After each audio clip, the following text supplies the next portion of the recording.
In 1994, a seismic shift was occurring, not in geology, but in the nascent world of commerce. Amidst this quiet revolution, a man named Jeff Bezos made a decision that sent ripples of disbelief through his professional circle. He walked away from a plum, high-paying position on Wall Street, a career path many aspired to embark on an endeavor that, to most, sounded utterly preposterous, selling books on the internet from a garage. The very notion was met with incredulity, a collective shaking of heads at what seemed like an act of professional suicide. Yet this crazy idea, born from a flicker of foresight and an audacious spirit, was the tiny seed from which the colossal tree known as Amazon would eventually sprout. Bezos's journey to this pivotal moment was shaped by an unconventional childhood, nurtured by his mother and stepfather. Their support fostered an environment where his insatiable curiosity could flourish unchecked. Even as a young boy, signs of an extraordinary mind were evident. He wasn't simply content with objects as they were. He meticulously dismantled them, driven by an innate desire to understand their inner workings, only to reassemble them, often with his own inventive modifications. His early life was a canvas painted with scientific experiments and engineering marvels crafted in miniature, a testament to his burgeoning ingenuity.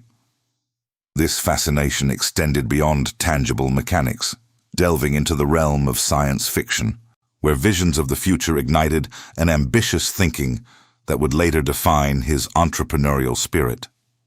His professional ascent was equally meteoric. After graduating from Princeton, Bezos quickly found his footing in the cutthroat world of finance, eventually landing at D.E. Shaw & Co. Rose, a quantitative hedge fund. There, his analytical prowess and sharp intellect propelled him rapidly through the ranks, culminating in a senior vice president role. He built a comfortable life, one brimming with the trappings of success, financial security, professional prestige, and a seemingly boundless future.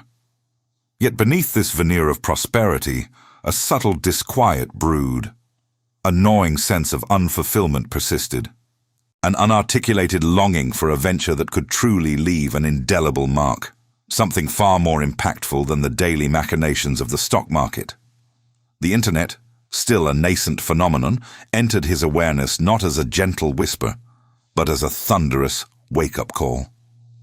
Bezos stumbled upon a report detailing its explosive growth, a staggering 200–300% per year. This revelation struck him with the force of an epiphany. He immediately grasped the internet's revolutionary potential, envisioning it not merely as a communication tool, but as a transformative engine for commerce. It was during this period of intense contemplation that he formulated his now famous regret minimization framework. This powerful mental model forced him to project himself to age 80 and look back on his life.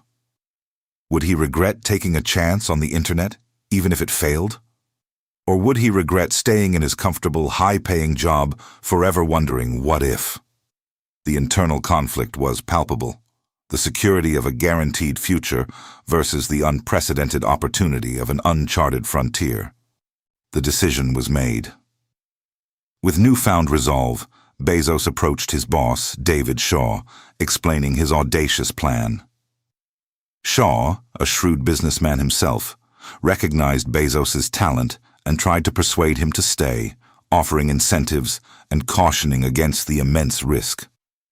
But Bezos's mind was set. The reactions from friends and family were a blend of skepticism, concern, and a hesitant, almost bewildered, support. The sheer audacity of abandoning a stable, lucrative career for an unproven venture was staggering. Yet, the vision was clear in his mind. He packed his belongings, his wife Mackenzie by his side, and began the long car ride across the country, leaving behind everything familiar. The journey was fueled not by certainty, but by a nascent idea, a raw, unyielding belief in the future of online commerce, and the courage to chase it into the unknown. Before we continue, subscribe to the channel and tell us in the comments where you are watching from. The cross-country journey ended not in a gleaming corporate tower, but in a modest garage in Bellevue, Washington. This humble space, with its creaky door and concrete floor, became Amazon's first headquarters. It was a scene far removed from the polished environs of Wall Street. Here, the air buzzed, not with the clatter of trading floors, but with the hum of early servers and the rustle of packing materials. Bezos, ever the pragmatist, embraced the makeshift office, its limited resources serving as a constant reminder of their lean beginnings. He was not a distant CEO. He was deeply embedded in every aspect of the nascent operation.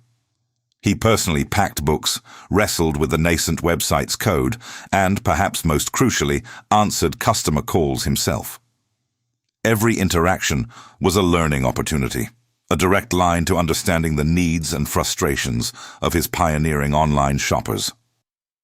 His early team, a small band of believers drawn to his infectious vision, shared his relentless work ethic, fueled by shared meals and an unshakable faith in the future he painted. They were not just employees, they were co-conspirators in a grand experiment. The initial response was astonishing. Sales rapidly exceeded all expectations, a testament to the Internet's untapped potential and Bezos's prescient vision. But this explosive growth brought its own set of challenges. The fledgling operation struggled mightily to keep up with demand. The logistical nightmares were constant: inventory management, shipping delays, and the sheer volume of orders threatened to overwhelm their tiny setup. Yet through it all, Bezos maintained an unwavering, almost obsessive focus on the customer experience. Every glitch, every complaint was treated as a critical piece of feedback, an opportunity to refine and improve. This customer centricity, born in the chaos of the garage, would become Amazon's enduring hallmark. The first major investment soon followed, injecting much-needed capital into the rapidly expanding enterprise. While these funds provided crucial breathing room, they also introduced new pressures, raising the stakes and intensifying the scrutiny on Bezos and his audacious venture. The euphoria of the late 90s, however, was a prelude to a brutal reckoning. The turn of the millennium brought with it the bursting of the dot-com bubble, an economic earthquake that sent shockwaves through the tech world. Companies that had soared on speculative valuations crashed back to earth, many vanishing entirely. Amazon's stock plummeted, mirroring the widespread panic. Doubt, a gnawing, insidious force, began to creep in. Pundits and financial analysts, who had once lauded Bezos as a visionary, now predicted Amazon's imminent demise. The pressure was immense, a suffocating weight on Bezos's shoulders, both from external critics and from within his own organization. Yet amidst this storm of skepticism and despair, Bezos's conviction remained unwavering. He stood firm, a beacon of resolute calm in the face of widespread panic. The battle for survival was fierce. Difficult decisions became a daily reality. Layoffs, a painful but necessary measure, tore through the company, impacting many of the early team members who had poured their hearts into the venture. Cost-cutting measures were implemented across the board, every expense scrutinized, every penny counted. There were attempts at diversification, born out of a desperate need to find new revenue streams beyond books, to prove Amazon's resilience. The emotional toll on Bezos and his remaining team was profound. Long hours, sleepless nights, and the constant threat of failure hung heavy in the air. This period of intense struggle, however, forced a profound revelation. It was during these darkest days that Bezos made the pivotal decision to pivot from being just books to becoming everything. This desperate, yet ingenious, move was not merely a survival tactic, it was the foundation upon which Amazon's future dominance would be built. It marked the moment Amazon truly began its transformation into the sprawling marketplace it would eventually become. A testament to Bezos's ability to see beyond the immediate crisis and chart an audacious new course. This strategic pivot, born from the crucible of the dot-com bust, unleashed a torrent of aggressive diversification and relentless innovation. Amazon rapidly expanded its product categories, venturing far beyond books into music, electronics, toys, and virtually every consumer good imaginable. This expansion wasn't haphazard. It was meticulously calculated, driven by Bezos's insatiable desire to make Amazon the everything store. A truly revolutionary offering, Amazon Prime, was introduced, fundamentally altering customer expectations with its promise of free, fast shipping and exclusive content. This loyalty program cemented customer relationships, transforming casual shoppers into devoted subscribers. Perhaps the most foresightful and audacious move was the quiet launch of Amazon Web Services. Initially conceived as an internal tool to manage Amazon's own vast infrastructure, Bezos recognized its potential as a standalone business. AWS was a bold leap into cloud computing, a field barely understood by the wider public at the time. It provided scalable, on-demand computing power to businesses worldwide, eventually becoming a colossal profit engine and a foundational pillar of the Internet itself. Then came the Kindle, which didn't just sell ebooks. It disrupted the entire publishing industry, transforming how people consumed literature and establishing Amazon as a dominant force in digital content. Throughout these innovations, Bezos maintained an unwavering focus on long-term vision, consistently prioritizing sustained growth and customer satisfaction over immediate quarterly profits. A strategy that often perplexed Wall Street, but ultimately paid dividends beyond imagination. Amazon's transformation into a global logistics and e-commerce powerhouse was swift and relentless. Its warehouses, once modest, grew into sprawling, highly automated complexes, facilitating an unprecedented scale of operations. The acquisition of Whole Foods Market further solidified Amazon's presence in physical retail, blending its digital prowess with brick-and-mortar convenience. The development of Alexa and the smart home ecosystem embedded Amazon even deeper into daily life, turning voice commands into purchasing opportunities and further blurring the lines between online and offline commerce.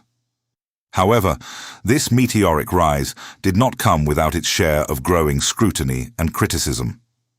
As Amazon's power expanded, so too did concerns regarding labor practices in its fulfillment centers, its ever-increasing market dominance, and the immense personal wealth accumulated by Bezos himself. His public persona evolved from that of a quirky, visionary entrepreneur to a powerful, sometimes controversial figure, often facing tough questions about Amazon's impact on small businesses and global economies. Yet, even in the face of such challenges, Bezos continued to steer the company with an almost unwavering conviction, his gaze fixed firmly on the horizon. Jeff Bezos didn't just build a company. He engineered a system, cultivated a unique culture, and championed a vision that fundamentally reshaped how the world buys, reads, watches, and even stores data. His journey offers profound lessons for any aspiring entrepreneur. Central to his philosophy was the unwavering power of customer obsession, a core principle that guided every decision, every innovation. He demonstrated the critical importance of long-term thinking, a willingness to invest heavily in future capabilities even when immediate returns were uncertain. His career is a testament to the value of continuous innovation, the relentless pursuit of new ideas, and the courage to challenge established norms. Bezos also exemplified the willingness to embrace failure, viewing setbacks not as endpoints, but as valuable learning opportunities, and the agility to pivot quickly when circumstances demanded it. His unique decision-making process, often characterized by a disagree and commit philosophy, fostered a culture of bold experimentation tempered by accountability. Bezos's leadership style, while sometimes polarizing, undeniably drove Amazon to unprecedented heights. Ultimately, his story teaches us that true empires are not built overnight, nor are they built without immense courage, foresight, and an unshakable belief that even the most audacious ideas can take root and flourish from the humblest of beginnings. His legacy is etched into the very fabric of modern commerce, a testament to what one man, armed with a powerful framework and an internet connection, could achieve from a garage.